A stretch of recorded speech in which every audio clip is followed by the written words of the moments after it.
My name is Elizabeth, 40 years old. I work as the manager at a high-end nightclub in New York called aita. K is managed by my mother, who owns the place. I am merely acting as a stand-in owner. Perhaps I haven't married until this age because I've seen all sorts of men at the shop. Then, at a high school reunion, I re-encountered my first love, Michael. It turned out we both had feelings for each other. Fueled by that discovery, we quickly moved from dating to getting married. Michael was divorced and living with his 15-year-old daughter, Sarah. I thought that with the power of love, even having a child wouldn't be a problem. However, Michael and I decided to divorce after just 1 year. What was our marriage life all about? I came to understand how money can disrupt life. A year into our marriage, I had to close down aita, the club I worked at. Michael and Sarah, who had been relying on my earnings, suddenly turned their backs on me. Unaware that I actually had an annual income of $3 million, Michael said.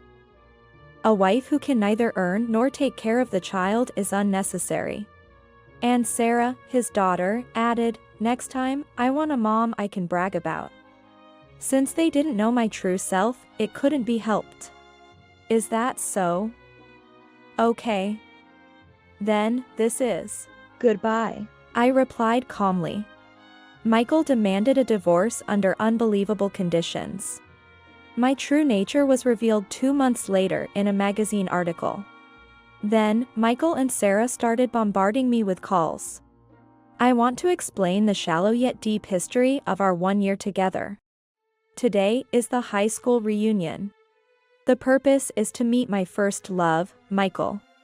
I wonder how he has changed, if I'll be disappointed, or if I'll feel excited. Elizabeth, do you remember me? To my surprise, Michael spoke to me. Moreover, he gave me a boyish smile just like back then. His refreshing demeanor hasn't changed at all. Suddenly, I felt nervous. Of course, I remember you. After all, Michael, you were my first love. What? Really? Why didn't you tell me back then? We might have dated then. What? My face suddenly felt hot. Nostalgia and embarrassment overwhelmed me. I liked you too, Elizabeth. But with someone as beautiful as Elizabeth, I thought you were already married. No, I haven't done that. What? Really? Maybe there's a chance for me then? I'm single too. Really? I thought for sure you were married. Is this heading in a good direction? But, don't you think it's divine guidance that we met here today? I was actually planning to skip the reunion at first. But, I suddenly became able to come, and this must be what they call fate. I never anticipated such a development. I just wanted to see how Michael had changed and to catch up on his current situation. That day, Michael and I exchanged contact information and started communicating through emails and calls. And I quickly deepened our relationship as if making up for lost time. I am seriously dating Elizabeth. That's why I don't want to keep any secrets. There's something I haven't been able to tell you, Elizabeth. I thought I'd share it today. Unable to guess what he might say, I feared the worst. Like he might start with, "Actually, I have a wife and kids. And I have a 15-year-old daughter." I wasn't surprised. Being 40, it seemed natural. I'm raising her by myself, a single father. It's rare for the father to have custody. Did something serious happen with your ex-wife? She fell in love with someone else and left on her own. I thought he hadn't changed, but it turns out he's been through a lot. Reminding me how quickly time flies. That's why I hesitated to propose to you. My heart skipped a beat. A proposal. Wait a minute. I also have something I want to say. You haven't asked about my job, Michael, but do you know what I do? Since we couldn't meet at night, I thought maybe you were a nurse or a hotel worker with night shifts. Ah, this is hard to say. I work at a nightclub. What? You work at a nightclub? You were always quiet and seemed to dislike being in front of people during our school days, so that's surprising. Do you have a prejudice against that? No, not at all. That means you must be earning quite a lot, right? Maybe even more than me? Well, that might be possible. After all, it's a high-end nightclub in New York. And I work as the manager. Wow, you're the manager? That's impressive. I don't earn enough to go to such places, so it's a world unknown to me. What if, just what if? If you and I were to get married, I'm not planning to quit my job. You don't need to quit. Work as much as you want. That's a problem we can easily solve if we get married. What I'm most worried about is whether you'd marry me even though I have a child from a previous relationship. I'm grateful that someone would like to marry me. But I'm just worrying if your daughter dislikes having me. Concerned about my worries, Michael arranged for me to meet his daughter, Sarah. Though I heard she was 15, Sarah seemed mature enough to be mistaken for a university student. Nice to meet you, I'm Sarah. Wow. I'm so happy to meet Ms. Elizabeth. You're beautiful and fashionable, wearing designer items, so elegant. I can brag about having someone like you as my mom. At 15, she could still offer flattery. Without the opposition I feared, her attitude was good, and it seemed we could get along well. Having overcome the hurdle of Sarah, Michael felt reassured and proposed to me. This marked the beginning of my first marriage. Wow, living in such a big and shiny house is like a dream.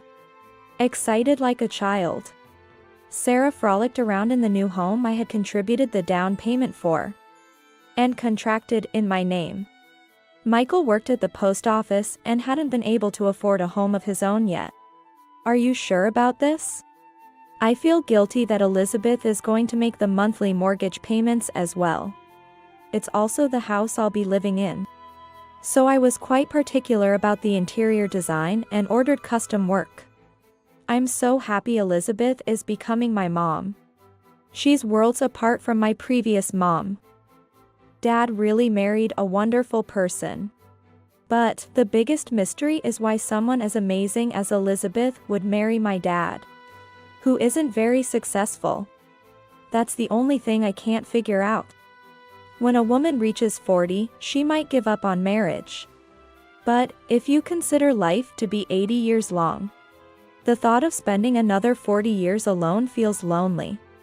That's when I reconnected with Michael by chance, and I thought, maybe it's nice to fall in love again. And marriage just happened to be on the continuation of that. Wonderful.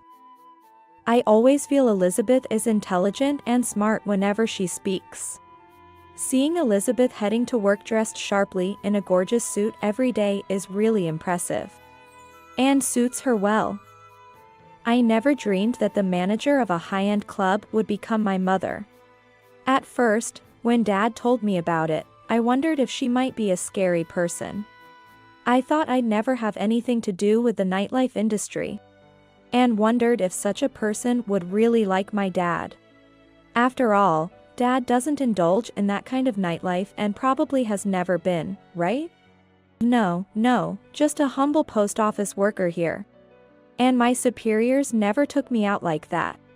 At most, we went to a casual bar, I guess. That was a long time ago. But you know, I heard that employees at high-end clubs in New York study every morning, reading newspapers and books. Come to think of it, Elizabeth also spends time thoroughly reading 5 different newspapers. It requires a different kind of intelligence, aside from just studying. Compared to that, I feel so dumb. I have exams coming up soon, but I'm struggling with my future path. We've already discussed this. Michael intervened. I remembered they mentioned having a 3-way meeting with Sarah's middle school teacher recently. With our financial situation, we can't afford private schools. No matter how many times I tell you. But the teacher said, didn't he? If it's a public school, it'll be the lowest ranked high school, barely getting in, if at all. And that's a delinquent school. I don't want to go to a school with such bad safety. That's why you have to study. I've been telling you over and over. But Dad, you're just a high school graduate. Yes, that's why I don't want you to end up like me.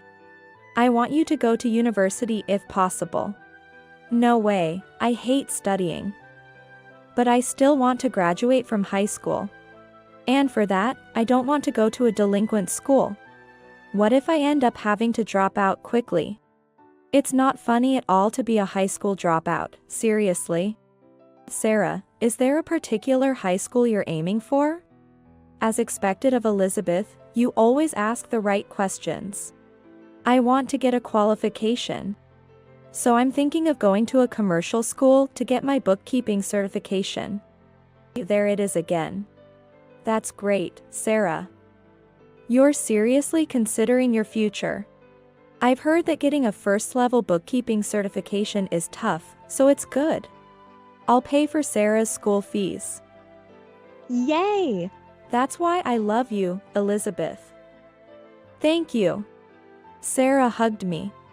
It seems that adolescent girls have their own unique concerns that only a mother can understand. Elizabeth is too soft on Sarah, Michael said, smiling. Having moved into our new home, we've started to understand each other's daily rhythms. Michael then made this suggestion. From now on, I think I should take the lead in doing the household chores. Elizabeth comes home in the morning from her night job. She needs to sleep until the afternoon or she won't be able to keep up. If she has to wake up and start doing laundry and cleaning, she won't make it to the shop on time. Until now, she's been doing it, even preparing dinner. But that must be tough, right? So, I think I, who can get off work at a regular time, should be the one to do the household chores. The idea that women should do the household chores is outdated, I think. After all, Elizabeth earns more than I do. So it's only natural for me to take on the role of a house husband. What do you think? I was genuinely pleased. Marrying Michael was the right decision. Even in high school, he was someone who could anticipate needs and make things run smoothly. He wasn't a standout student, but he was the kind of person who worked hard behind the scenes. A real unsung hero. Dad, you're the best. You really noticed the burden on Elizabeth. Cheeky thing, Sarah. Thank you. It's not that doing household chores is a burden, but being perfect at it was frankly impossible. If Michael can take care of it, that would be a big help. Of course, I'll help out with what I can do too. Elizabeth's cooking is delicious, but so is Dad's. He used to be really bad at cooking, to the point where he could ruin even when warming pizza in a microwave, which is said to be foolproof. But he has improved a lot. That's why I say you're cheeky. Being a family is wonderful, and marrying Michael made me truly realize this. Although I joined the Michael family midway, I'm having fun redoing what Michael and I missed in high school. And with Sarah, it's like having a best friend. We talk a lot every day. And I give her advice on her concerns. This Sunday, I've promised to go shopping for clothes with Sarah. What's Sarah up to? Sarah has been changing into clothes she bought, going down to the full-length mirror in the bathroom to check her look, and repeating this. She's doing a fashion show with the clothes we bought her. Did you buy her more clothes? You just bought her a bag and shoes the other day, right? Now it's clothes. She's a girl, of course, she wants to dress up. I enjoy seeing Sarah become cuter. But those things are expensive, right? I don't know much about brand items, but try not to spoil her too much. It's bad if she loses sense of money's value. You've also promised to take her on a trip abroad if she succeeds in her high school entrance exams. Right? What's wrong with that? She said she's never been abroad before. Sarah wants to go to Hawaii. You're coming too, right, Michael? Well, if everyone's going, I'll go. It'll be a reward for you too. After all, you're doing all the housework every day. Thanks to you, I can work at the nightclub with peace of mind. Perhaps this was the peak of happiness and fulfillment for us. My unique job and slightly higher income eventually led to turmoil in his family. Ugh. This is the worst. Dad. You didn't buy toothpaste. This is such a hassle, especially in the busiest morning. I woke up to the sound of Sarah and Michael arguing. My bad, just use water for now. You've been forgetting to buy things a lot lately. Laundry is piling up, and there's dust in the corners of the hallway. And the meals you make are either instant or pre-packaged side dishes. I understood why Sarah was upset. Lately, Michael has been neglecting his household duties too much. I've been trying to cover for him as much as possible, but there are things I just can't manage. I left the bedroom and went to the living room where they were arguing. Hey, tell him too, Elizabeth. Michael is tired too, right? Housework is much harder than one might think. Then you should just quit your job and become a full-time house husband. It's because you do everything halfway that it's bad. I've already quit the post office. What? When did that happen? Elizabeth, did you know about this? I shook my head. This was the first I'd heard of it. After all, there's no need for both of us to work, right? The money Elizabeth brings in is dozens of times what I made. It's discouraging to even try to work. Instead, I'll take care of the home. That's how a couple supports each other. Then all the more reason not to skimp on housework. After shouting that, Sarah left the house to go to school. If you quit your job, you could have at least mentioned it. Huh? Why do I have to report everything to you? Dressing up pretty, flattering men, serving them drinks, making them pay a lot of money. It's an easy job, right? And it earns dozens of times more than my salary.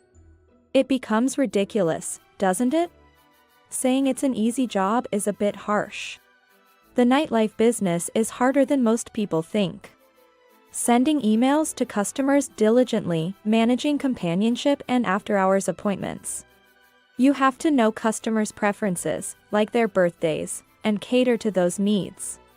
And sometimes being a companion at golf. It's not just the time spent at the club, but often the private time is even more demanding. So, let me ask you, if I were a nightclub owner, would you have married me? Yes, absolutely no problem. I don't have any prejudice against the nightlife industry. Well, that's because it's like being in the same line of work. Oh, but Elizabeth, you might not realize it, but your sense of money is distorted. But isn't it thanks to that we can live this way now? I'm working for my salary, and I don't think it's excessive. See, that kind of thinking is exactly the problem. Anyway, I've decided to use the time I used to spend on work more effectively. Doing so much shouldn't be too much to ask. After all, I've raised Sarah on my own till here. Michael boasted about using his time effectively, which turned out to be for gambling. Daily visits to a casino, and engaging in boat racing, bicycle racing, and horse racing. All the money for these activities came from me. And then another person started tapping into my funds. Wow, such a luxurious house. Lucky for Michael and Sarah that your remarried spouse is wealthy. That was the sarcastic comment of Michael's ex-wife, Ruby, who showed up unannounced. You're the manager of Aita in New York, right? The famous of Aita, daughter of the renowned owner-manager. Considering it's a high-class club not just any office worker can afford to go to. It seems you're doing quite well financially. You know, I lent Michael about $50,000. Michael suddenly said he really wanted a car, so we went ahead and bought one for $50,000. We were paying it off with monthly installments of $300. A week after buying it, he crashed the car, and it was totaled. I'm still paying off the loan for a car that's gone. You're Michael's wife now. So could you pay me the $50,000 instead? And also, the money spent on Sarah. Sarah wanted to take piano and swimming lessons because all her friends were. And those lessons were expensive. I ended up begging my mother to pay the monthly fees. I'd like you to reimburse those expenses too. After all, Sarah didn't stick with any of those activities. As Sarah's current mother, you have an obligation to pay, I think. Saying such outrageous things. I have no obligation to pay for past expenses, nor do I intend to. I heard that Ruby ran off with another man, leading to their divorce. It's audacious, or perhaps just oblivious, to come asking for money when she's the one at fault. Well, even if you don't have an obligation to pay, could you lend me some money? So that's what this is about. I understood. When someone close by has money, suddenly the number of relatives increases. You could share a little bit of your prosperity with me, right? After all, Sarah is being raised as your child now. When Sarah gets married, you'll be the one presenting the bouquet as the bride's mother, right? Please, just go home normally. I don't owe you a penny. It's not like I earn money easily. I work for it and get paid for my efforts. If you don't have money, you should work. I made sure to maintain a firm attitude. I haven't been in the nightlife business for nothing. Handling clients well is essential. Elizabeth, the taxi's here. Are you okay? Sarah and I will follow soon. As I was getting ready in a hurry, Michael called out to me. Last night, my mother passed away.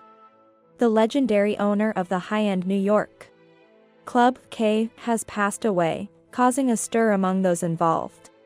My mother's will stated no need for a grand funeral. She wanted only the family to quietly send her off, but people wouldn't leave it at that. My mother's death forced me to make a significant decision. Finally freed from that gloomy place. There's a lot to do besides the funeral when someone dies, huh?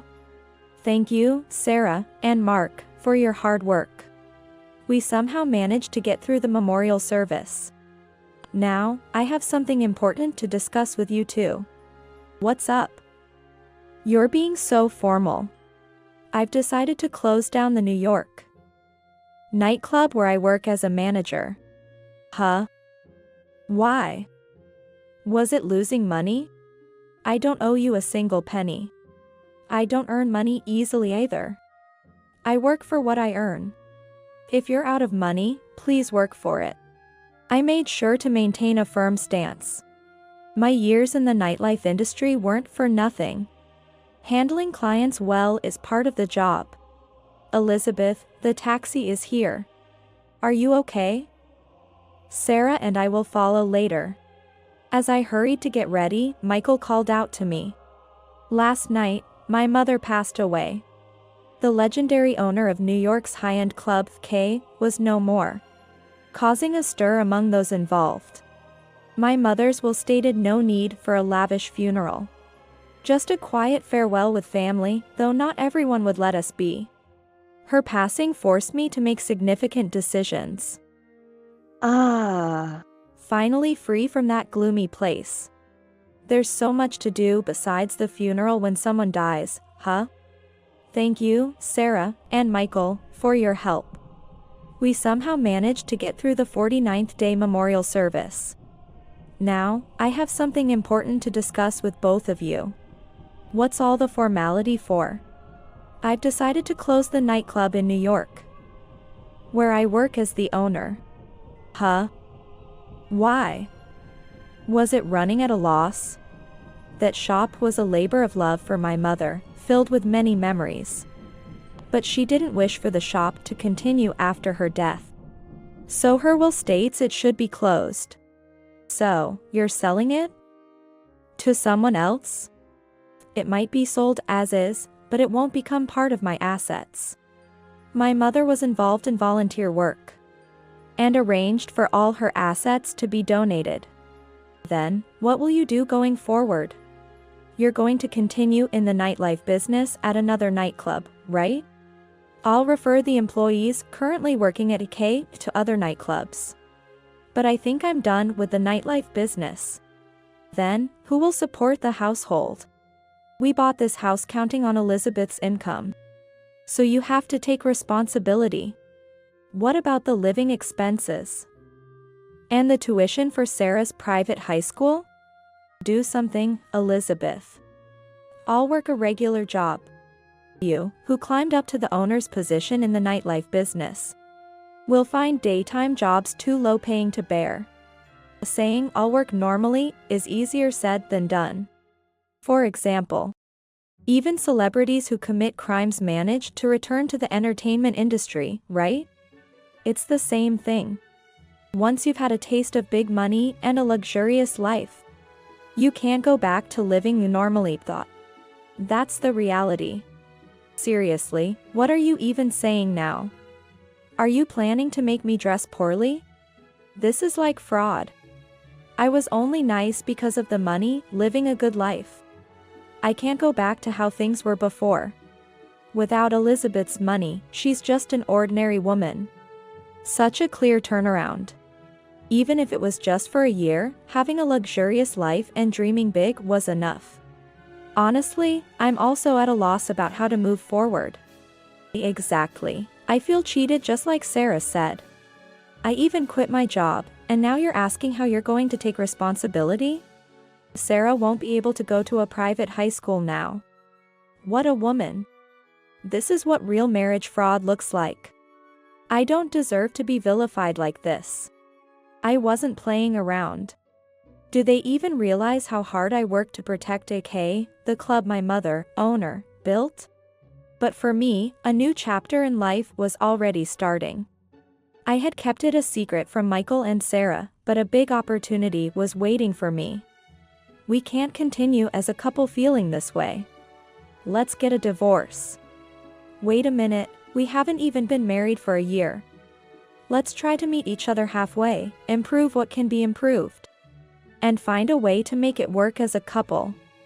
What kind of marriage is this? You left all the household chores to me. You don't even take care of Sarah, do you? I've been the one making Sarah's lunch most of the time, right? Because you can't wake up in the morning. If you thought I enjoyed being a house husband, you're sorely mistaken. The change in Michael was more disappointing than frightening. It became clear. My mother always said I had no eye for men. That's why you're still single at 40. Indeed, all my previous boyfriends were wrong choices. But I thought Michael was different. Perhaps, I took Michael's help for granted. I might have thought it was natural for him to do the housework. But isn't it the same for both sides? Michael, and even Sarah. You both took it for granted that I would provide financially, right? Isn't that a bit unfair? Let's live within our means. I don't want to hear your excuses.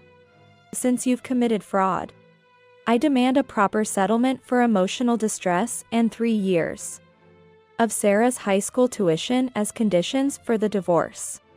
His demands were absurd. I considered getting a lawyer but planned to leave the US soon. It might be easier to accept the divorce quickly rather than dragging it out in court. Severing ties with Michael and Sarah over money might be for the best in the long run. I pretended to concede fully, agreeing to his terms. 2 months have passed. My circumstances have drastically changed in just 2 months. Now, I am in Dubai. Somehow, Michael found out where I was and contacted me. Though I'm not sure how he found out or who told him. Elizabeth. Do you have any plans to return to the US? His overly cheerful voice makes me feel nauseous. I had no idea your father was a big shot at Bird Airlines. And that you've taken over as the CEO. Recently, after my father retired, I took over his company, as he had asked me during my mother's funeral. My becoming the female president of Bird Airlines has become a topic of conversation. And I've been interviewed about it. That's what was recently published in a magazine. Probably, Michael and Sarah saw that magazine and found out. I googled it, and the average annual salary for an airline CEO is about $3 million. Elizabeth, you should have told me that you were closing the club to become the CEO of an airline company. Then, either Sarah nor I would have mentioned divorce. Elizabeth, you've always been secretive, haven't you? I thought you were such a mysterious person even when we were in high school. You never talk much about yourself and never show your true face. But I guess that's what attracted me to you. As he rambles on, I can't help but tune out. He pushes me away when I have no money, but comes crawling back when I do. It's so transparent. Are you okay? Instead of calling, shouldn't you be working? You were using my money for all your purchases, paying later, right? If you don't work, you won't have money for casino, will you? You'll run out of money for gambling too, right? Or is it that the money I paid you as alimony is already gone? Did you blow the $30,000 on gambling in an instant? Saying that, I abruptly hung up the phone. From that day, Michael and Sarah started calling me almost daily. The calls were essentially begging for money. They wouldn't say it directly but implied that they wanted financial support. Elizabeth, you're in Dubai, right? Can I visit you sometime? I passed my exams. You promised to take me to Hawaii as a reward, remember? I don't mind changing the destination to Dubai. Michael and Sarah were desperate. Do they seriously think I would happily return to the family after being called a scam artist? After all the accusations of fraud, now they're too conveniently reaching out. I'm no longer Sarah's mother, just a stranger. It was Sarah who wanted it that way first. At least, make sure you attend high school seriously and graduate. In the club, women with higher education are popular, you know. You said you couldn't be proud of a woman in the nightlife business, right? Then, why don't you have Michael remarry someone you can be proud of? I said that and hung up the phone. I set Michael and Sarah's numbers to be blocked. The reason I hadn't done it so far was because I still felt some affection for them. But now, I'm cutting ties with Michael and Sarah. I've moved on to a different stage from you. Ultimately, I decided to move to Dubai. The job is easier to manage there. Living a comfortable life in a luxurious mansion owned by my father. And, believe it or not, I'm even dating a handsome local man who is 15 years younger than me. Being popular here makes me think that the reason I wasn't popular in the US was just because of my location. Even at 40, I'm living a life where I'm much sought after. Meanwhile, Michael is being chased by debt collectors for the debts he accumulated hoping to use my money.